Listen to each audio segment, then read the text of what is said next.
खूप महत्त्वाचं वस्तू मी विसरून आलेली आहे. तर ते काय विसरून आलेली आहे आणि कुठे विसरून आलेली आहे ते मी थोड्या वेळाने सांगते.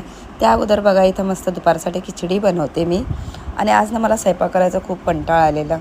त्यामुळे मी आज खिचडीच बनवणार म्हटलं आणि जरा आवाज जरा कसं तरी येत असेल ते पण मी सांगते, कारण की आवाज मी डायरेक्ट द्यायला लागली आणि आज सर्दीसुद्धा झालेली आहे त्यामुळं. आणि खिचडी ना 2 डाळ मिक्स करून टाकलेलं आहे. हिरवं मूग आणि मी मसूर टाकलेलं आहे तांदळाबरोबर आणि आपलं सिटी लावलं आणि इथं भातसुद्धा रेडी झालेली आहे खिचडी. आणि महत्त्वाचं वस्तू म्हणजे मी ना गावी गेली होती ना आता 8 दिवसाच्या अगोदर, तर मी तिथं माझा फोन मी जे व्हिडिओ काढते ते आयफोननं काढत असते.